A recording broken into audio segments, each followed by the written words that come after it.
பிறப்பறுப்பான் எம்பெருமான் ஈசன். நமசிவாய வாழ்க, நாதன்தாள் வாழ்க.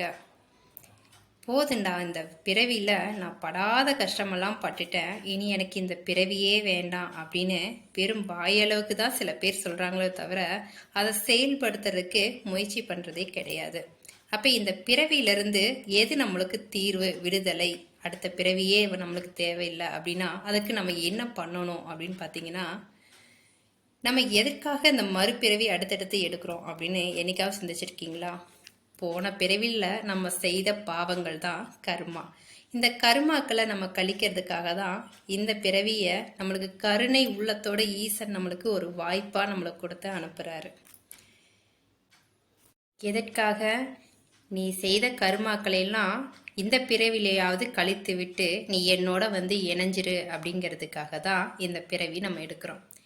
நம்மளுடைய ஆத்மா எங்கிருந்து வந்தது அப்படின்னு பார்த்தீங்கன்னா, நம்ம இறைவனுடைய ஒளியிலிருந்து தான் நம்ம ஒரு ஆத்மா என்றைக்குமே ஒரு பரிசுத்தமான ஆத்மா.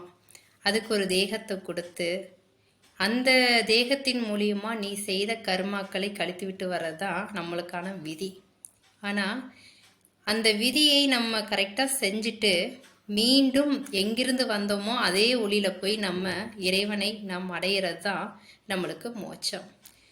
ஆனால் நம்ம அந்த பிறவி எடுத்துடுறோம். ஆனால் வந்ததோட நோக்கத்தை விட்டுட்டு நம்மளுக்கு ஆசை என்னும் மாய விலையில் நம்ம மாட்டிக்கிட்டு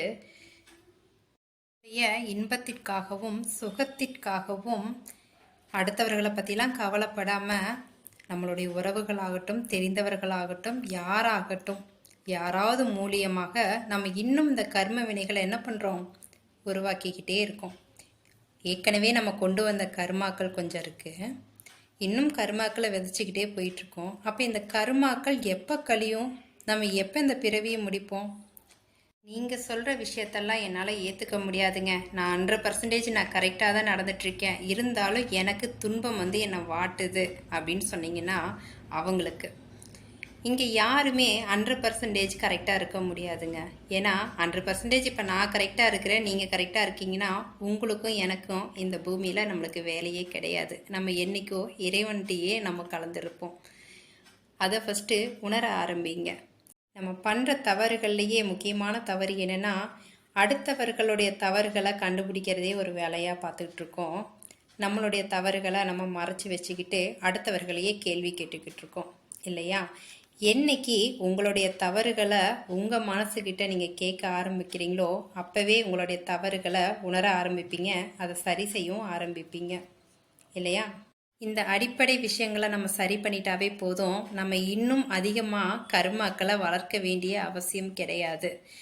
ஈசனுடைய பாதத்தை பற்றிக்கங்க, வேற வழியே கிடையாது. இந்த பிறவியிலிருந்து நம்மளுக்கு மோட்சம், ஒரு விடுதலை கிடைக்கணும் அப்படின்னா இறைவனை சரணடையதை தவிர வேற ஒரு தீர்வு அப்படின்னா கண்டிப்பாக கிடையாது.